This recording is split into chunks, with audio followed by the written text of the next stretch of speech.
blessing of returning to loved places. Alhamdulillah. The trip to South Africa especially to Cape Town, which is a very blessed place, was a reminder of what it takes to preserve the deen. Islam entered the Cape Town in South Africa by historical accident. The Dutch had taken over what was called the East Indies,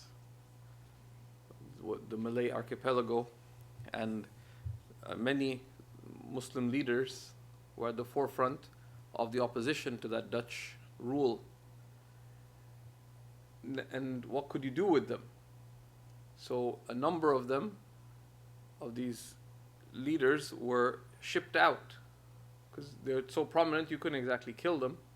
So they shipped them out. And amongst those who were shipped out, and the first great Muslim, probably the first Muslim who was sent to the Cape, was Sheikh Yusuf Makassar, from Makassar in what's now Indonesia.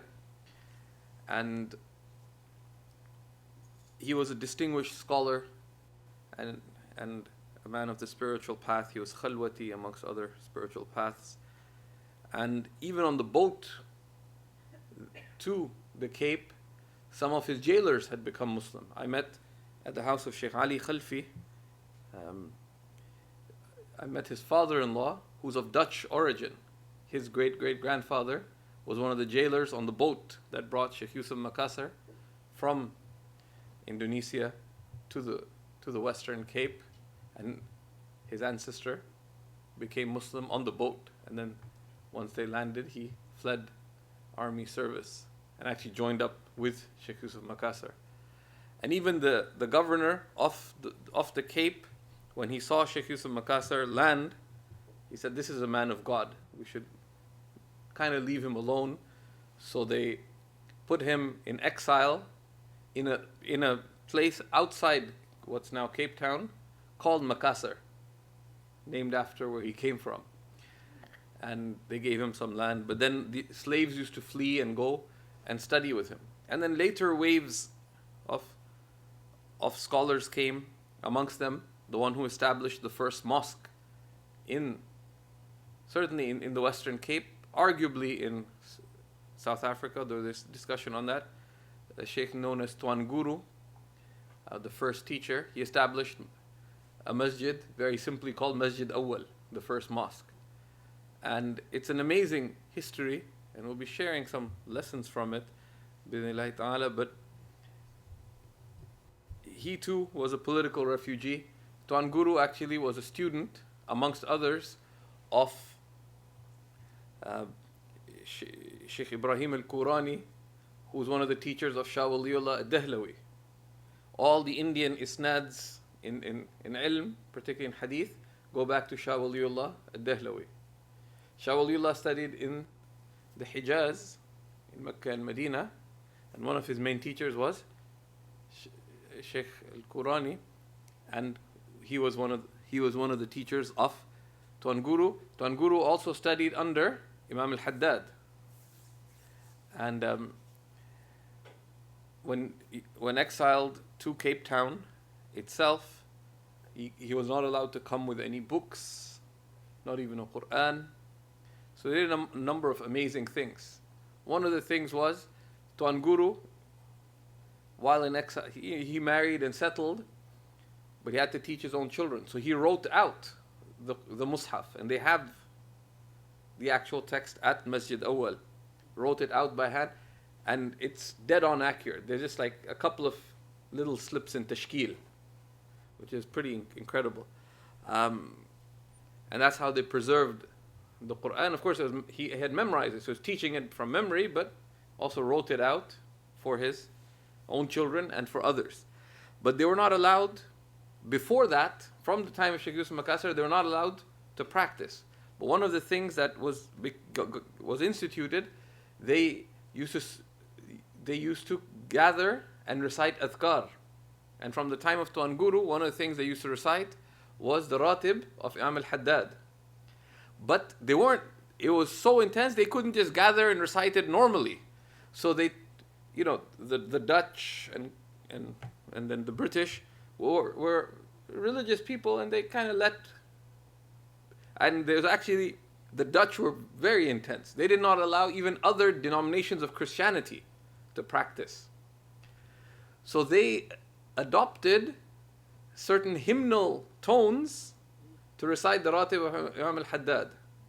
So if you listen to it, you would think it was a hymn. But it's actually exactly the Ratib of Imam al-Haddad, but in a way that, if a soldier is passing by or whatever, you think, oh, these are just a bunch of slaves chanting a hymn. So they let them be. So that's how they preserved the adhkar and different du'as and so on in intense opposition. And subsequent waves of ulama came. And that's one of the, we were talking to Sheikh Siraj Hendricks, who himself has a fascinating history, that the deen was preserved above all by maintaining the spiritual connection of the community of Muslims to Quran and to dhikr of Allah subhanahu wa ta'ala. And it was renewed by scholars. And there's very limited facility for to actually produce local scholars, but there was still transmission of deen, that even in the most adverse circumstances, they were teaching. And other scholars who came, it's one of the interesting things about Cape Town, it's around a cape, that encircling Cape Town are 26 or 27 maqams, the burial sites of these great righteous scholars. They're known as karamat. Even in Afrikaans, called karamat. Because it's known, these are places of miracles. But you'd wonder why, if they were imprisoned, they were captured, and they were in Cape Town itself, why were the graves all around? And the reason was that even in captivity, they would go, because you had to give your prisoners break times. So they would go into the mountains, and their students, who were by and large slaves, would flee into the mountains to be able to study the deen and gain religious guidance. So all these karamat, and they're not just outside the city, they're all tucked, there's one sheikh called Sheikh Nurul Mubin, and I was saying, couldn't they just bury him at the bottom of the hill? Because it's called the 100 steps, or the 99 steps. I guess it depends if you count the first one. It's way up there. And these are not regular steps. They're steps for people with himmah. Because they're... And it's way up there. Why? And there's actually some of his students are buried higher up the mountain. We didn't go that high up. But because this is the struggle to preserve the deen. They weren't sitting and saying, okay, let's be comfortable and make sure the cooling's at the right temperature. And, real struggle. But as a result, more than 300 years, right?